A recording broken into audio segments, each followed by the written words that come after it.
Good evening. Fleeing the Nazis, a journey of two sisters and the hero who outwitted the Gestapo. Our presenter tonight is Bruce Mainzer, is a native of the Chicago area and had spent his childhood in Rogers Park and Winnetka.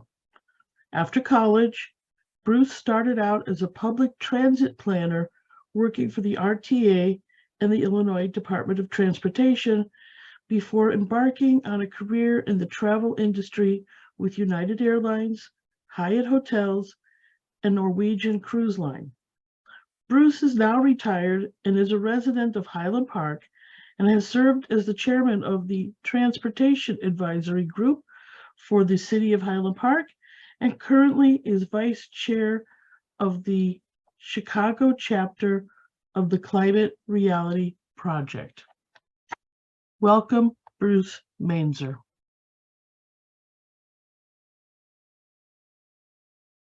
Thanks to the Highland Park Historical Society and Kathy Lambrecht and the Highland Park Library for the opportunity to present my mother's story today. Also thanks to Mati Skizariniki of the library for technical support and verifying that I indeed need a new laptop.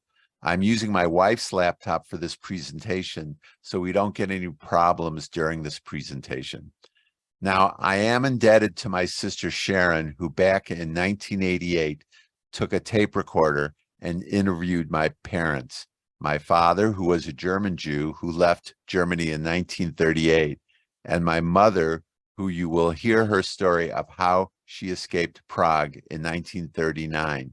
These interviews were essential to putting together the story of my mother's and aunt's escape. Now, I published the first version of this story in January of 2022 when my mother was 103 years old. My mom passed away in October of last year, just short of her 104th birthday. Now, in this picture taken in April of 1939 in Prague, you see my mom on the right with her sister on the left and their friend and the hero that saved them in the middle. In January of this year, I completed a revised essay on the escape and the hero that helped them. The first version of the story was put up the year before, but I got some details of the story wrong, including the location of this photograph. But I was able to find relatives of this hero in order to complete the final essay. The hero's name is Harry Roth, and relatives of his who are living here in the US and in Israel were able to help me with some corrections. So you can find the final essay by accessing my Substack page on substack.com/@bmainzer.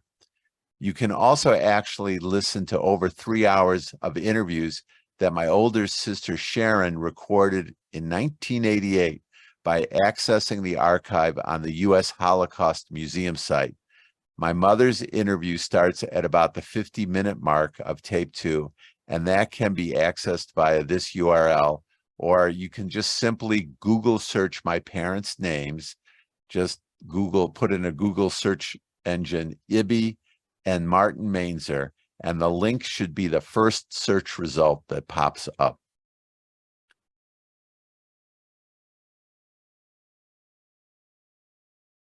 At the time I started my research into my mother's story of emigration, she was 103 years old and had Alzheimer's. Despite my sister recording an audio tape of my mother's story in 1988, the details of how my mother escaped and exactly the methods that the hero Harry Roth used to get my mother and aunt out of occupied Prague in 1939 were never clear to my family. My Aunt Alice passed away in 1994, so I thought we had permanently lost the opportunity to find out more about this photo. But in 2021, I stumbled into an opportunity to gain more understanding of the escape. I decided to finally end paying for my mom's safety deposit box that was at a bank in Winnetka. So my youngest sister, Sandy, also a Highland Park resident, who's here, raise your hand, Sandy, went to the bank and brought the contents to me. Hidden away in the safety deposit box was my mom's Czechoslovakian passport, issued in 1938, and a trove of various other documents that I was able to use my phone camera and trusty old Google Translate to figure out what each of the documents meant. As I paged through the 83-year-old passport, I realized that the visas and the various dates of the border crossings could reveal more details of the photograph and the sisters' journey. Now, my mother was born in 1918, almost the day the new state of Czechoslovakia was formed as a new country at the end of World War I. My mother's family were Hungarian-speaking Jews, and the region they lived in was originally part of Hungary, which was now made part of the Slovakian region of this new state of Czechoslovakia. Mom's father, my grandfather, had left for Chicago in 1926. So my mother had a childhood where she was raised on farms and properties owned by her mother's brothers all over the region. At the time of this escape, my mother, grandmother, my two aunts, Alice, and a younger sister named Edith, and the hero Harry Roth were all residents of this tiny town of Kyria Helmich in Slovakia. And now Czechoslovakia is now two different nations, Czechia and Slovakia, but you can see the town they were from, the red marker. It's actually still, it sits on the Hungarian border in Slovakia. Now, the events that precipitated the need for my mom and aunt's journey starts with the infamous Munich Agreement, where the UK Prime Minister Neville Chamberlain appeased Hitler by ceding the Sudetenland region of Czechoslovakia without any participation of the Czechoslovakian government, I might say. And so that the Sudetenland region, which is that region on the western border surrounding the western side of Czechoslovakia, was given to Nazi Germany.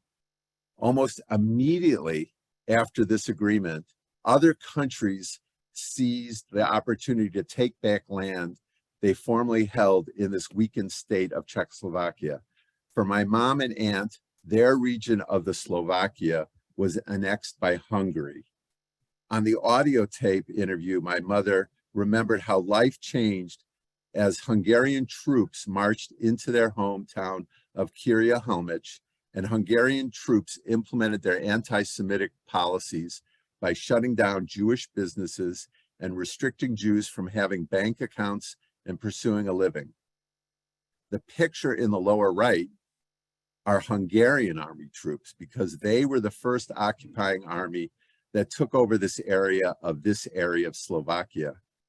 Now, when the Hungarian troops marched in to take over Kyria Helmich and the other towns nearby, my Aunt Alice, my mom's older sister, was extremely prescient in understanding that life had unalterably changed for her family. So she went to Prague by herself sometime early in 1939 in order to figure out a way to try to get out of the country. This was at a time before Nazis had marched into Prague. Prague was still a free city. From Prague, she kept on insisting that her younger sister, my mom, Ibby, come to join her in Prague.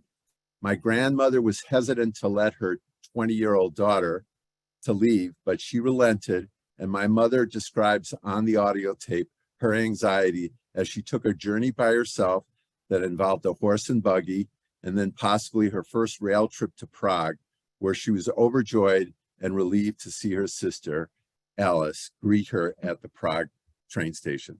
My mom was 20 at the time. A short time after my mom arrived in Prague on March 15th, 1939, Hitler and Nazi troops marched into occupied Prague and the nearby Czech region. Now their search for a way out reached a fever pitch as the citizenry of Prague reeled from the sight of Nazis goose-stepping on the streets. An article published on March 17th, 1939 in the Jewish Telegraph Journal described the panic this way. An undetermined number of suicides of Jews and anti-Nazis were reported from Prague as the Gestapo opened a drive to round up elements hostile to the new regime. A Gestapo officer arriving in Prague indicated that at least 10,000 arrests would be made before German occupation was complete. So here is the passport of my mother. I show this because my Aunt Alice knew they had to get visas from the US to get out of the country and join their father, my grandfather, in Chicago. So here is the visa I found for my mother in the passport. And now this visa was not hard for my mom to get because my mom, being 20 years old, was not considered to be an adult by the US State Department. And so her visa could be approved because only adults were restricted by the strict quotas imposed by the US on number of people receiving visas. By the way, you will notice that my mother's visa was issued on March 28th, 1939. Her full name is Iboya Herskovic. But this was strange to me because March 28th was after March 20th, when the Nazis moved in, took over Prague. And 5 days after the Nazis took over Prague, the State Department closed the embassy. So this was puzzling. How did my mother get a visa from a closed embassy? So I found a professor who wrote a dissertation on emigration of Czechoslovakian Jews during World War II, a professor Laura Braid from Albion University in Michigan. And she explained to me that what frequently happened is that even though the State Department had anti-Semitic policies and tried to restrict emigration to the US, many individual employees of the embassy stayed behind to help people out. So this was the case with my mother. And interestingly enough, how many of you have seen the Ken Burns special on Americans and the Holocaust? So if you saw that, you'll remember that despite the State Department policies, many Jews who were able to make it out of Europe made it out because of the helpfulness of individual State Department employees who went against policies to try to process as many visas as possible for Jews in Europe. And frankly, there was an example in there of a German Jew who was able to get out because of the good work of the consulate in Hamburg. And indeed, that is how my father, who was a German Jew, who was 23 at the time in 1937 or 38, got out of Germany as well. He decided, even though he lived far away from Hamburg, he heard that the Hamburg consulate was processing a lot of visas for Jews to come to America. So he parked himself there for a few months and was able to come to America the same way. Now, the visa for my aunt was a problem, not because of the quota, but because my Aunt Alice, who was born 6 years before the establishment of the Czechoslovakian state, was probably born in an area that was in Hungary proper still in 1939. So the sisters pleaded and cried every day with the US Embassy staff to please issue a visa to Alice as the Nazis marched up and down the streets of Prague. But since Alice was not born in the proper state of Czechoslovakia, the embassy employees initially didn't want to do it.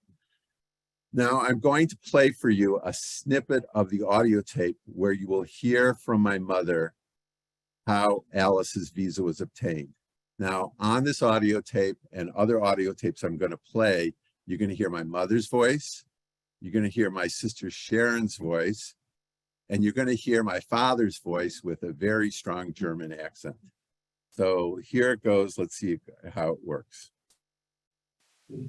Actually, we were crying all the time, these things. And one day, this young man asked me. Is that Harry Roth? No. No. Same guy. He says, now you show me on a map. Uh-huh. Where is this place where my sister was Because born? it's such a small town. I said, look, it's around here, but it isn't written down because it was so small. Uh-huh. Finally, they gave up on us and they gave us the visa. Did you point to the wrong place? That's right. They gave up on us. Where'd you and they point gave to? us- Just near I Sumatra? did decide not to check the document. Whatever it was, he knew, but he closed his eyes. Yeah. And finally, he just let us go. Oh. But then, that's all right. So Then we had to have a permit to get out of the country.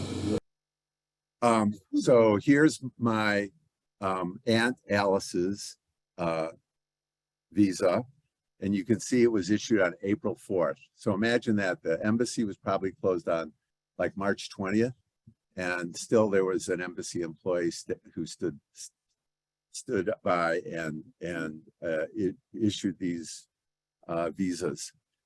So now you heard my mother say, now we needed to get a permit.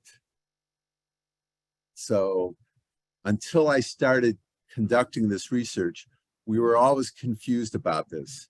But with the help of this Professor Braid from Albion, Michigan, Albion College in Michigan, it became clear that my mother and aunt now needed a travel permit approved by the Nazis to leave Prague. But my mother and aunt were no longer citizens of Czechoslovakia. They were now from, after the Nazis marched into Prague, they were now from the new country of Slovakia, which the Nazis set up as an allied fascist government. Like later in France, with the Vichy French, Nazis occupied only part of the country and liked to set up allied governments nearby. So it reduced the need for them to, so they set up this Slovakian government to reduce their need to have, occupying troops. So what happens next is they met a friend of theirs as they were waiting in line at this new Slovakian embassy. Now, the new Slovakian embassy was set up probably with Slovakian speaking employees of the old Czechoslovakian government. And this was set up somewhere in Prague. We don't know where. And Mom and Alice would wait in line day after day with no results. And one day they came across a fellow who they knew from their hometown, and his name was Harry Roth. Now, Harry Roth ran the movie house in the town that they were from, Kiria Helmich, and he spoke a multitude of languages. And he basically was just a wonderful guy. And he and his brother were trying to get out of find a way home. So he find a way to get out of the country as well. So Harry basically saw the chaos that was enveloping this entire consulate. And so he decided that he was going to go across the street and buy from the stationery store a book of numbers like you get at the butcher shop. And he started handing this out to everybody in the in line. And when one day the Gestapo, who were trying to process Jews as much as possible to get their travel permits, to clear them out of Prague and get them to Slovakia, because a lot of Jews had flooded into Prague to figure out a way to get out of the country now that the Nazis had taken over. they wanted the Jews from Slovakia to go back to their hometown. But there wasn't enough employees at this Slovakian embassy to process everybody. So one day, this Gestapo officer opens the door and says, "Why are so many people here?" They remarked that everybody's in line and very orderly. And so the Gestapo officer asked, who's in charge here? Who did this? And Harry raised his hand, and the Gestapo officer immediately thought he was an employee of the office. So he said, well, get in there and start processing. And once he went in there, he noticed that there were the permits, and he had an idea, and he started processing the permits and stamping them. And he grabbed my mother and my aunt as the first people in line because he knew them. And so now I'm going to play for you what Harry said to my mother, and you'll hear my mother's voice again when he gave him these permits. Stamps on a permit. He comes to us, I got you a permit. Now that permit, he knew that permit was for us to go back to Hamets. He says, you try this to go out of the country. Wait a minute, He he did not know. stamped the permit, just like all the other permits, though, to go back. After that, The stamp was not in German. The stamp was in Slovak. In Slovak, or You see. or in Bohemian, I don't know. Germans didn't know what they did, and naturally the Germans had to sign it. They Yeah. signed it. They signed it. You They know, signed it, What but he it did didn't do you is, it's in these letters. In this Okay. letter, he goes and gives this a bunch of permit. He signed this. They didn't even know what they were signing. You understand? But they were permits to go back to your hometown anyhow. That's right. That's right. So he says, this is all ready for you. You're Did going to he really use it? Yes. He told you the truth that they were not valid? No, they were valid. They were valid to go to your go. hometown. Yes, but you're going to use it to get out of this country. You're going to use this to get out of the country. Now, after I completed the first version of this story, my cousin Judy, daughter of Alice, who lives in Los Angeles now, discovered this Hungarian-American newspaper article from 1965 among her mother's, my Aunt Alice's, personal belongings. I had the article translated, and I was overjoyed to see this interview with Harry Roth fill in many details and agree with the details my mother had made. Here are some passages from the article I'm going to quote from Harry himself, who told his story to this newspaper in 1965. We lived in Kirja-Helmich, Slovakia. The Munich Agreement gave back that part of the highlands to Hungary, and that is when our bank deposits were seized and it became impossible to make a living. We lost everything, and I moved to Czechoslovakia with my younger brother. We chose Prague because that city was then free from the German Nazis. In November 1938, I already realized that we were trapped because it was only a question of time when the Nazis would attack the free part of Czechoslovakia, and I started organizing the under-the-radar immigration to the Holy Land.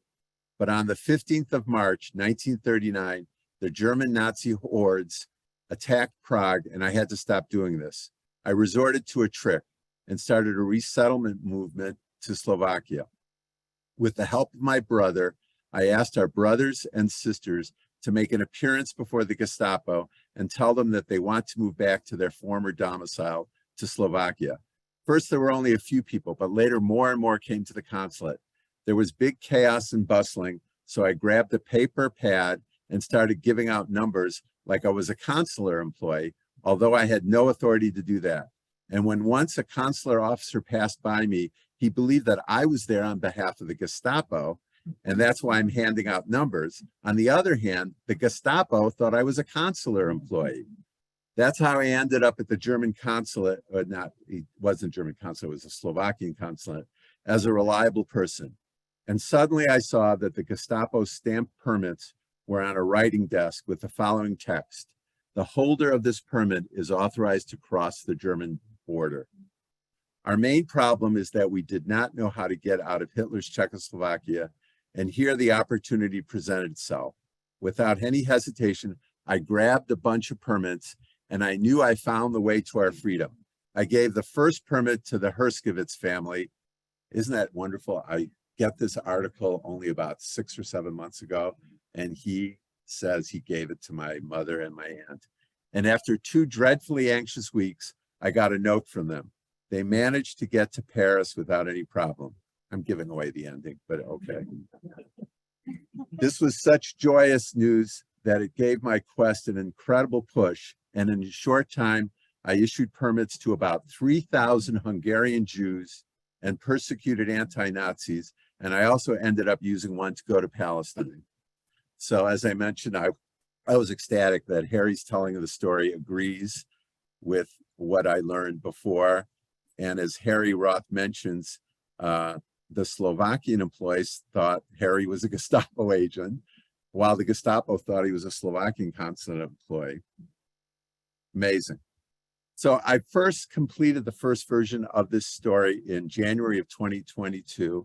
And as I mentioned before, I convinced myself the picture was taken in Paris, because how could these people look so happy when they still were in occupied Prague?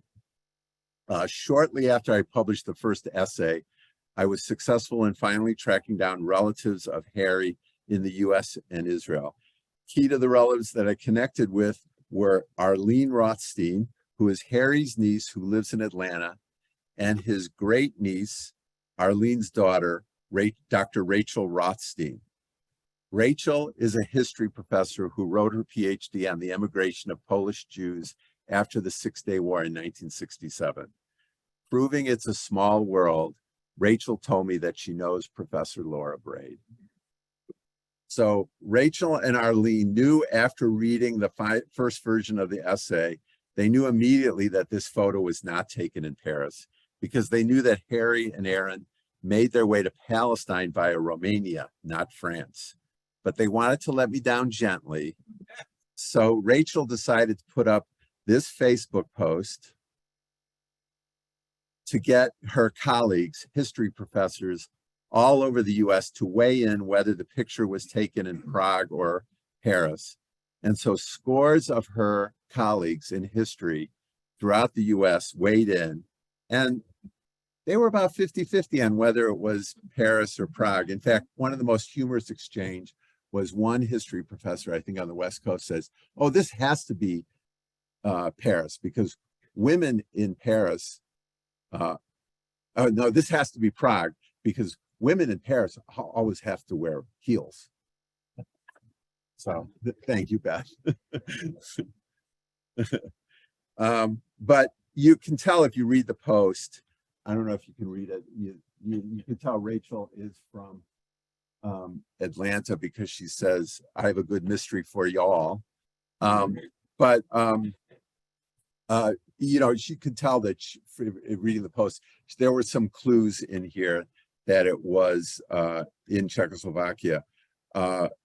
One was that the sign over my Aunt Alice's shoulder there, you see the STE. I don't know if you can see it so well, but there's little circumflexes, which you find only in Czech. So that can't be France. The other thing is, some people recognize, if anybody's been to Prague, the theater in the back, there's a building at the end of the street, and that's the Hibernia Opera House in Prague. And the other thing is that I think on the Facebook post, Rachel made a statement about the lamp. I think Rachel knew it was in Prague, because if you look at the lamp that's at the end of the street, I don't know if you can see it, but it's like in a teardrop shape. I was able to find a postcard of Prague from 1906. So this is what, 33 years before. And you see the street lamp, it's got a curly Q and then a drop down of the bulb. And it's identical to the street lamp at the end of the corner. So this clearly was Prague, and I had to eat a little crow. And so in this aerial view of present-day Prague from Google Maps, I put a red star at the location I estimate where they were standing. Now, this street is called Na Prikope Street, which is an important street bordering the old city of Prague. The old city of Prague is on the upper left portion of the postcard of the picture. And I also, on that site where I got the postcard in 1906, there was this description of Na Prikope Street. Following the clearance of the Jewish ghetto, Na Prikope Street became the home of a number of Jewish merchants who opened their shops here. It was this first generation of Jewish businessmen which established the reputation of the street as Prague's #1 street of commerce, with some of the most luxurious shops offering mostly goods from abroad. Now, at this point in time, I want to also mention that another factor came up, and that is there was a great niece of Aaron. Aaron, as you recall, is Harry's younger brother who helped him at the Slovakian consulate. And so this granddaughter of Aaron now lives in Israel. And she told me she has seen this picture. She didn't know who the people were. And she knew that was her great uncle Harry, but she didn't know who the two women were. But amazingly, she said it was stored with another picture of Harry and Aaron standing in the same spot. So now I think that were they celebrating the obtaining of the travel permits, and they had a camera, and first Aaron took a picture of the two sisters and Harry, and then he handed the camera to either my mom or Alice, and then Alice took a picture of the two brothers.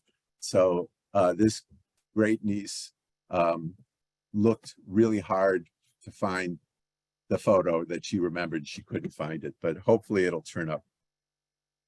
Early this year, I said, I still want to know what that STE sign was for that you see in the picture. Was that post office? No, it's not Czech. The Czech word for post office isn't post. So I kept on searching and I couldn't find it. And I was Google image searching almost every other day.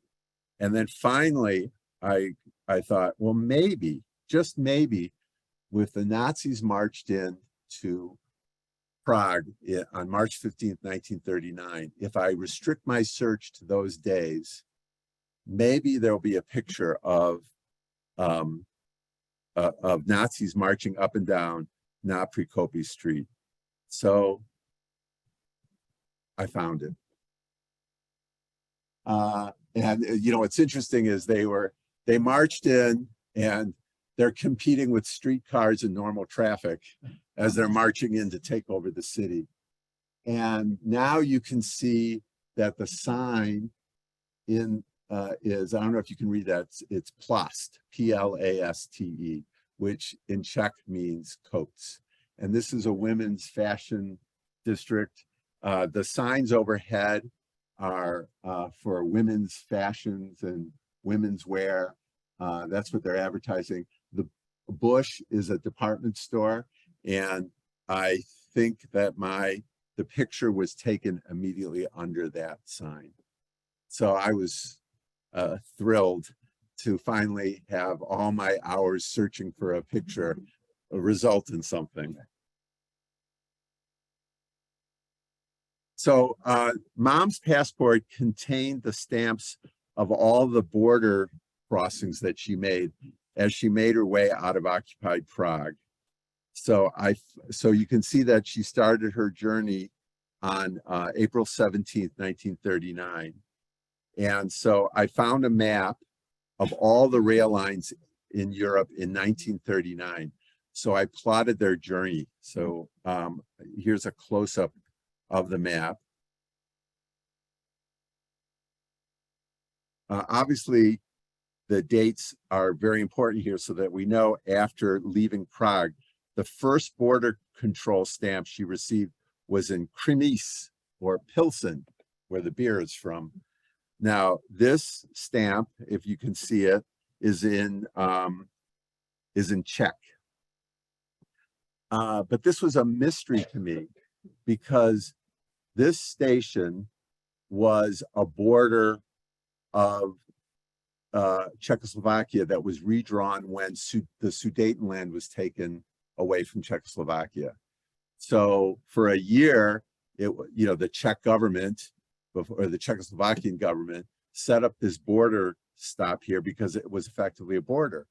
But here, this is more than 1 month after the Nazis marched into Prague, and this was no longer a border. So I had to ask myself, why are people stamping passports there? And the only thing I can figure out was these guys were expecting a salary, and nobody told them to stop stamping passports. So they continued to stamp passports. And did they understand Slovak? The permit that they had was in Slovak. And so if they read the permit, they would know that the permit was not to go across Germany to go to France, as they were intending to do, but it was to go back to Slovakia, or the Slovakian country. And so did they know and just let him pass? Or did they not read Slovak? So that's always going to be a mystery. So then the next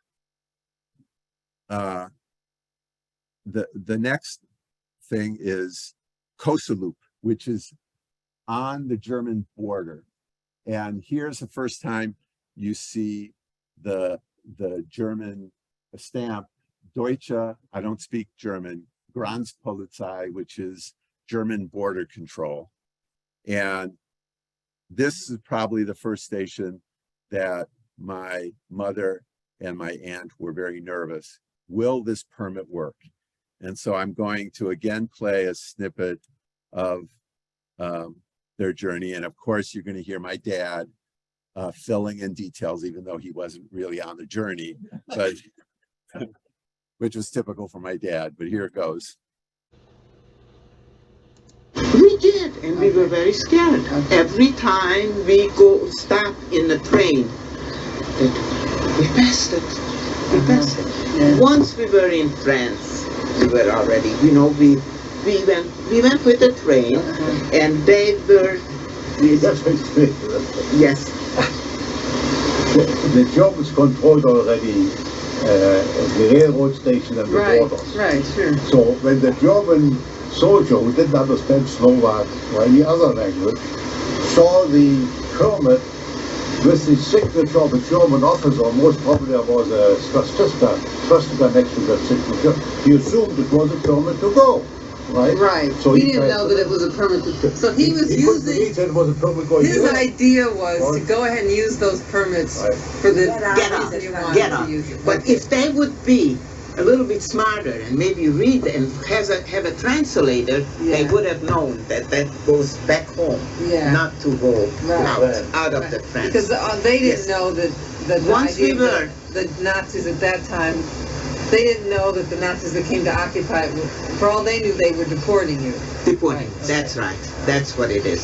So, and Harry Road said, when we get out, please send us a telegram to say we are safe here and there. That he knew that this worked. Okay. So here it is. He was doing this for 3,000 Jews. He let out with the same kind of a deal. What Were he you did the to us. first one? We were the first ones. So I was just trying to click on the different stations that she went through. So you can see that they went through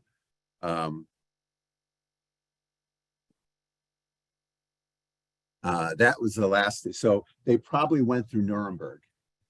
So if you follow the rail line, and then when they got to they crossed the Rhine there, and the first free country the first free border they came to was Strasbourg in France.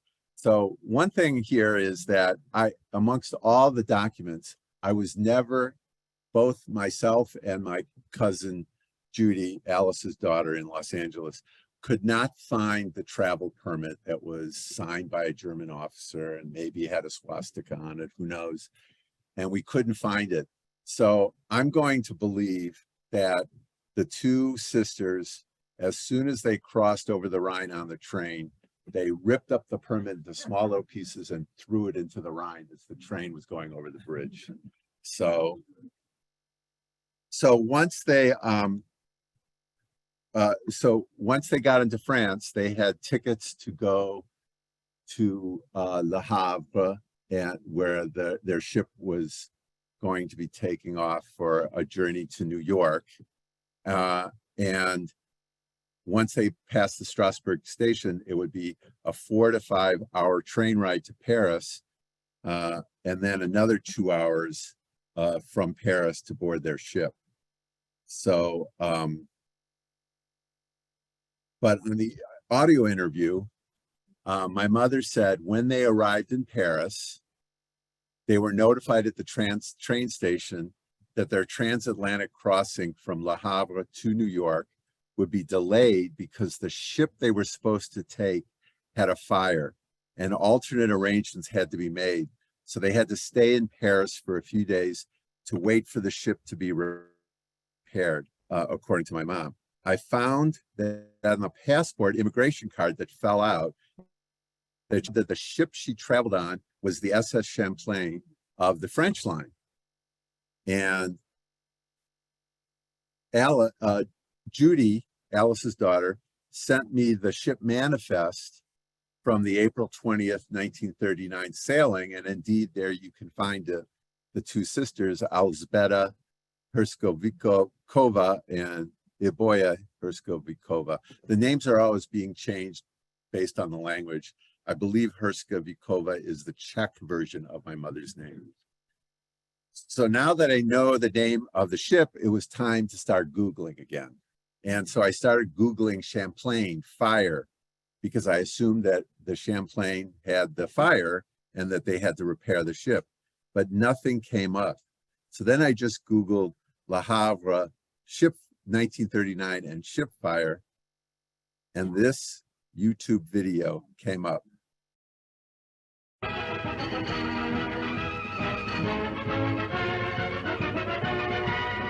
This is the Gaumont British News, presenting the world to the world.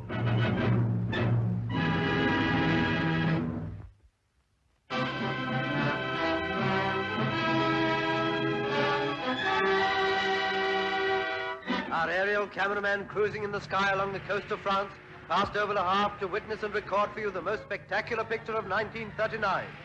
In dock, ready to sail for New York and the World's Fair, the 34,000-ton giant of the French line, the luxury liner Paris. Fire was crackling along her deck, smoke billowed out amidships, and steadily the devouring monster grew. Watch how our cameraman's plane circles above the burning vessel, while the film turning on the majestic scene reproduces every awe-inspiring minute. In one hold, the liner stores 150,000 pounds worth of art treasures for the World's Fair.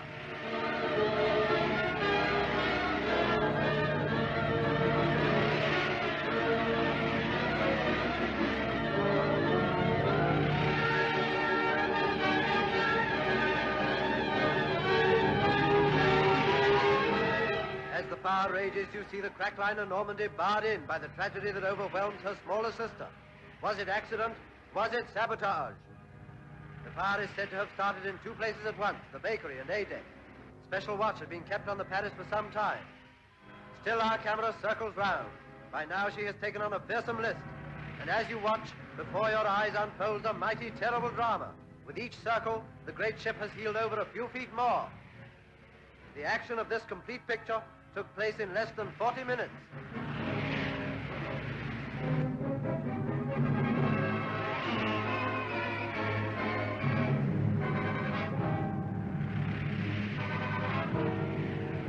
So the ship was being loaded with artwork for the 1939 New York World's Fair. That was supposed to fill the French pavilion, and because of the fire, all that artwork was lost.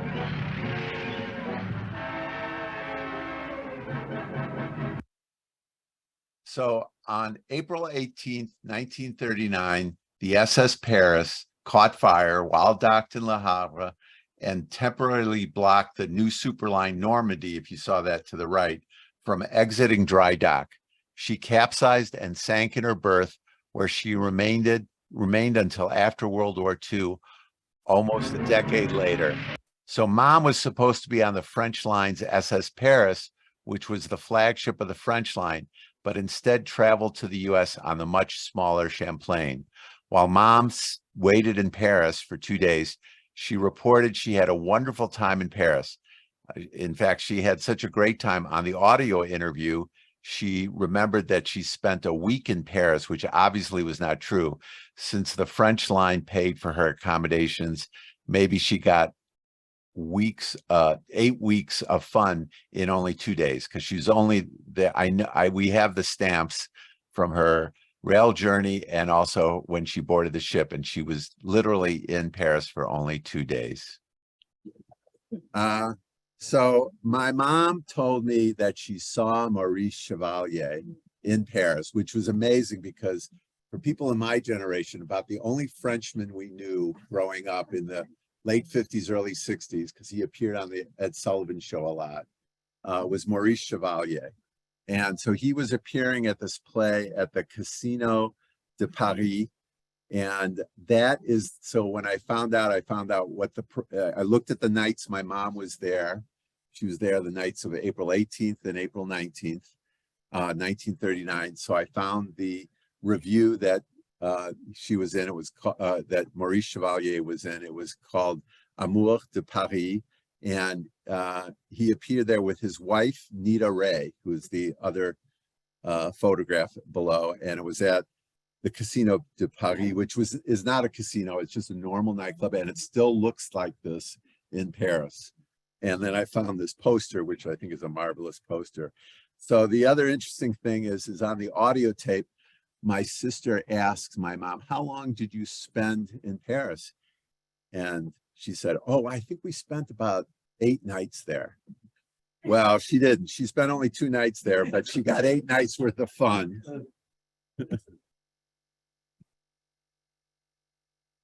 So then it was time to make it to the US. And so they embarked on April 20th, 1939, and arrived in New York on April 28th. When I don't know what train they took to Chicago from New York, but it was either the 20th Century Limited or the Broadway Limited. I think the poster is cooler for the 20th Century Limited, so that's why I put this up there. But that photo I discovered in her album, and I looked at the back of it, and it said it was developed in June of 1939. So for those people who don't remember film and cameras, it's very likely that this was the first photo that was taken when my mom and my Alice and my Aunt Alice first reconnected with my my grandfather, Bernard Herskovitz, or he changed his name to Hearst, and I'm named after him. So the interesting thing is that, remember that that he left Europe in 1926. So my mom did not see him since she was 8 years old, and now she was already 20 years old, and they didn't recognize each other. And that picture, I believe, was taken. It was developed at a pharmacy in Edgewater, on the Edgewater neighborhood, and they lived near Bryn Mawr Avenue. So it very much could be that they were on the park next to the beach on Bryn Mawr, is where that picture was taken. Although I have taken liberties with locations of photographs, so don't. It wasn't Paris, no. Now, after the sisters started their new life in the Edgewater uptown neighborhood of Chicago, living with their father, Alice was not done trying to get the family out of Europe. And I discovered a trove of papers with Alice corresponding with HIAS, the Hebrew Immigration Assistance Society, for the next 2 years in Chicago, working to get the rest of her immediate family out of Europe. Rose, my grandmother, and Edith, my mom's youngest sister, had left Slovakia to join Mom and Alice's oldest sister, Shari, and her husband, Erno, and daughter, Judith, who were living in Budapest. Alice's persistence paid off by finally getting passage from Lisbon, Portugal on a ship, and Rose and Edith had to make their way to Lisbon to get out of Europe more than 2 years after my mom and aunt had escaped. Rose and Edith escaped on the September 19th sailing of the SS Excambion from Lisbon in 1941. By the way, a year before, Picasso had paid for his friend Salvador Dali to leave Europe on this very same ship. They weren't on the same sailing though. The Excambion's last sailing was in December of that year of 1941, because all other paths out of Europe closed up after that. Lisbon was still a free port because Portugal was not part of World War II, the war.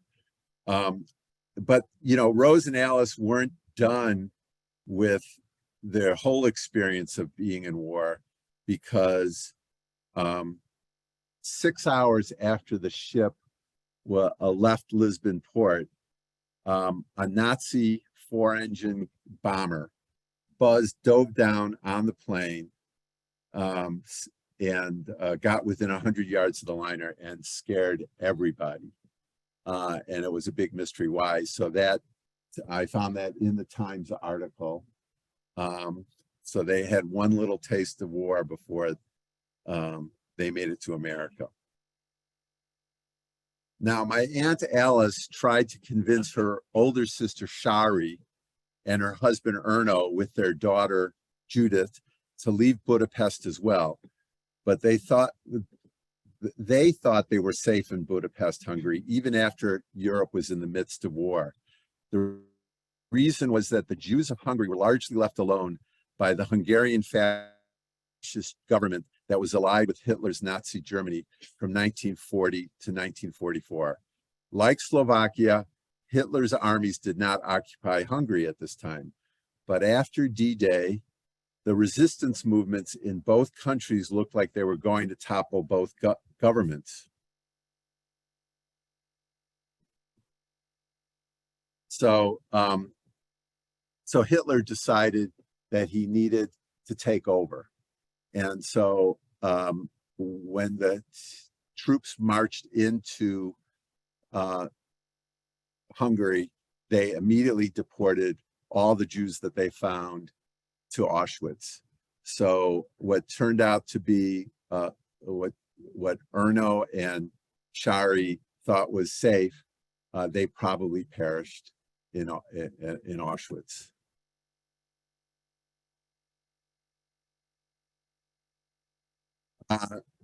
Now my mother also had an older brother named William, and in 1948, Alice traveled back to Europe to find out what happened to the rest of her family.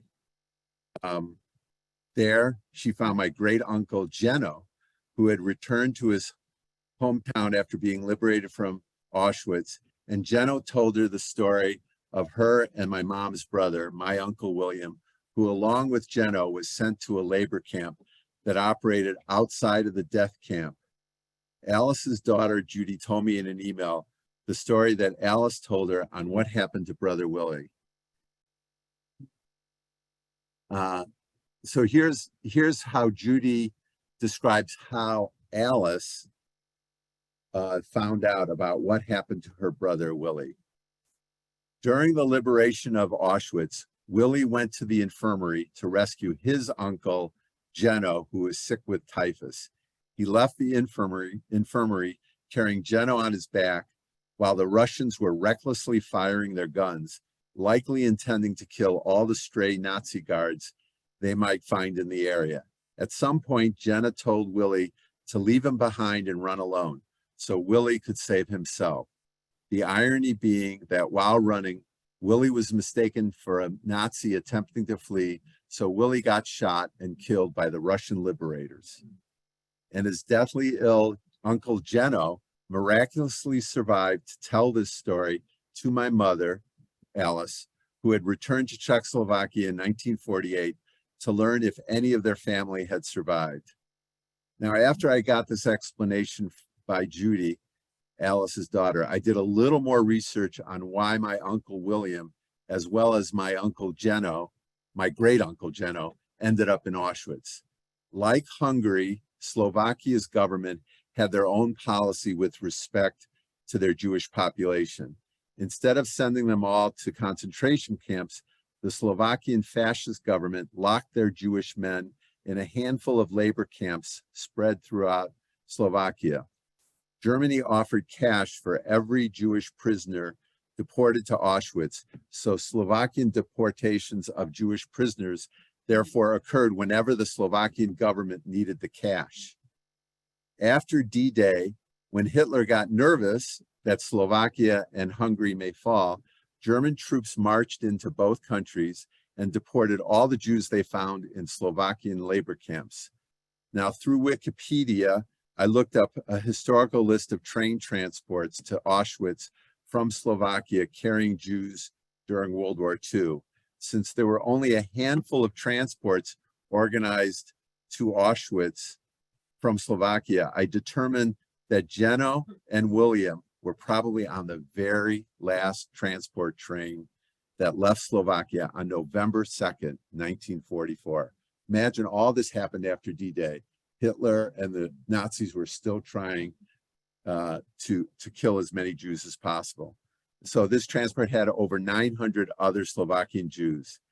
Now, the last Auschwitz gas chamber stopped operating the day before the train arrived, as the Nazis began the process of destroying the evidence of their crimes. So Willie and Jeno were assigned to work camps and remained until Auschwitz was liberated on January 27th, 1945. So that's why they basically lived for, which is unheard of, 3 months in Auschwitz, because the killing, the ovens and the gas chambers stopped working. After the war, Jeno returned to the family's hometown of Kirja-Helmich and started a new family. Jeno died in 1957, and his family immigrated to Canada in 1960. And we only recently reestablished contact with Jeno's children and grandchildren, who now live in Toronto, and some of them might be on the Zoom call today. Now, after World War II, Alice got married and divorced and had Judy, who now lives in Los Angeles. And Judy's been an amazing help to me, as her mother was an amazing help to my mother. My mom met my father in Chicago. My parents married while my father served in the U.S. Army in World War II. In this picture taken in 1947 in Chicago, my mom, Ibby, on the right, is holding my sister, Susan, on her lap. I'm not going to say older sister because Susan doesn't like me to say older sister. Alice is in the middle, and Edith is on the left with her oldest son, born in 1946. My father is on the left in the top row with my grandparents. I just realized, why is my father away from my mother? And on the others, and then those are my grandparents. And then that's my Uncle Maury on the right-hand side, the husband of Edith. Now, I need to talk to you about Harry, what happened next to Harry. So when Harry heard from the sisters of their safe passage to Paris, he claims he issued 3,000 forged permits over the next 2 weeks. Harry and Aaron's exploits appear to be confirmed by this article in the Haaretz newspaper from 2013. This fellow Gideon Levy, who wrote it, is probably the most famous editorial writer on the paper still today.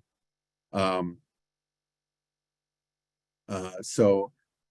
going to read how Levy described how his father was on the journey that the two brothers organized. He said, with the help of two shrewd Slovakian Jews, he called them, so Harry and Aaron. The two brothers organized travel on rail, leaving from Prague to Vienna, and then on Vienna by rail. And then in Vienna, the refugees boarded a Danube River passenger boat to the Romanian port of Sulina. On May 29th, 1939, approximately 700 Jews boarded the Greek-owned cargo ship, the Frosula, for the voyage across the Mediterranean for Palestine. This would be one of the most arduous and difficult ship sailings ever in the Mediterranean, with ship's passengers not reaching Palestine until September 1st, 1939. Levy describes the long journey to Palestine this way. The cargo ship, whose flag was Panamanian and whose crew was Greek, had been turned into a passenger ship. Hundreds of bunks had been built in its belly. In the coming months, the passengers would be tossed about at sea, people who had left everything behind. My father left behind his parents. This is Gideon Levy's father, and fiance, never to see them again. He left behind his career. The shores of Turkey were closed to them, as were those of Palestine. In Tripoli, Lebanon, they were allowed to drop anchor, but not to disembark. At the port, the passengers exchanged their fine European clothing for food with merchants. In Beirut, they were taken to a detention camp. After 6 weeks in the detention camp, they were again at sea. His Majesty's planes, that's Britain, flew threateningly overhead. At one point, the British shot and killed 2 passengers. At sea, they were transferred to another ship, the Tiger Hill. So I'm going to pause Gideon's explanation here. What happened was it was clear that the British were going to shoot any ship that tried to attempt to land, and not to let them into the port of Haifa, which was the major port for Israel. So the Greek owner of the ship said, I don't want my ship ruined. So the Haganah in Israel then said, okay, we're just going to have to take those passengers on the Frosula and put them on another ship called the Tiger Hill. And then we're going to ram the ship on the beach in Tel Aviv. So it was one vessel alongside another, hundreds of hungry, sick, and exhausted passengers climbing rope ladders while carrying their possessions. Finally, the Tiger Hill ran aground off Tel Aviv Frischman's Beach. The stronger passengers jumped into the sea. Most were arrested and taken to Sarafan, a prisoner camp. The people of Tel Aviv stood and cheered the convoy of refugees, which lifted their broken spirits. So that's Tiger Hill, which was what Harry eventually was on. Harry met his wife Martha on the Frosula, and Harry was among the refugees put in the British military camp. And Harry, like many of Frosula's healthy male refugees, were then later conscripted into the British Army. Think about that. The British were shooting at them, killing some of the passengers, and then they ended up in the British Army to fight in World War II for the British. In Palestine, Harry worked for the British Army as, can you guess what Harry did for the British Army? He was a film projectionist. And then he did that later for the Israeli Haganah army during the War of Independence. After the War of Independence, he went into private business as a theater operator in Tel Aviv. So in 1956, Harry and Martha decided to leave Israel and immigrate to the US. They established Roth's Delicatessen on Van Zandt Street in Norwalk, Connecticut. In 1961, Norwalk Hour had a picture of Harry, his wife, and his son Gil Roth celebrating Gil's acceptance into Yeshiva University. Also shown is a typical ad that frequently ran in the Norwalk paper that promoted Harry as the deli king and his incredible multilingual knowledge. Harry died in 1998. Sometime in the 1980s, my parents and my sister, who I shall not call older, Susan, visited Harry at his Norwalk home. And my wife and I lived for a short time near Harry in Westchester. And I'm sorry I never got a chance to know this story when we lived in Westchester.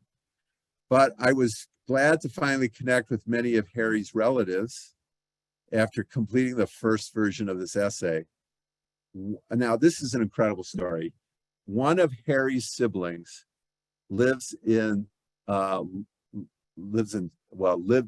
Lawrence, New York. She just passed away. She made it to her 105th birthday. And this is one of his youngest sisters. And when Arlene asked Harry's niece, who lives in Atlanta, asked her if she remembered my aunt, this was last year, and my mother, her reply was, "Of course I remember Elsbeta and Ibby." So they were all from the same town of Kiryat Helmich, and my mom lived to almost 104. This younger sister of Harry lived to 105, so somebody should go out and bottle the water in Kiryat Helmich. One of my goals in writing this essay is to obtain the recognition for Harry Roth that he deserves. Jewish heroes who saved fellow Jews are not considered for enshrinement at Yad Vashem's Righteous Among the Nations, as those honors are reserved strictly for non-Jews. B'nai B'rith does honor Jews who rescued fellow Jews during the Holocaust. So my wife and I were recently, Beth and I were recently in Israel, and we started to meet with B'nai B'rith and tell Harry's story so that possibly a year from now, he will also be nominated or win the Jewish Rescuers Citation for this. So that would be a very important result of this research. So here's a picture of the picture from 1947. And then this is a picture from my brother David's wedding. So yeah, that was from David's wedding. Or was it Sandy's wedding? Oh, sorry, Sandy's wedding. I think it was David's. No, I think it was David's wedding. I think it was. And anyway, let's say it's David's wedding, because if we say it's David's wedding, I have successfully mentioned all my siblings in this talk. So it's David's wedding. And what's really nice is the sisters are in the same order: Edith, Alice, and my mom. So, and then, you know, the tape was recorded at this time. So, and then on the right, the lower right, is my mom when she lived at the self-help home on the north side of Chicago in her apartment. And that's with some of the people in this room will recognize themselves in that picture. And that's my mom. I think that's when she was 102 years old. So somebody go get the water at Kiryat Helmich. So my wife and I were able to, just this past April, go to Prague and seek that spot that I was obsessed with in that photo. And so there I am. According to Beth, I'm standing on the same exact spot. They put a bunch of trees on the curb, you know, along the curb there, and it's a much narrower street for cars. So then we walked across the street to take our picture so you could see the opera house behind. And so that more or less completed the story. We went to Prague. And Beth wants you to know that the cobblestone, I doubt they're the same exact cobblestones, but They're still at Cobblestone Street. So 84 years later. Okay, and that's it. So thank you. I think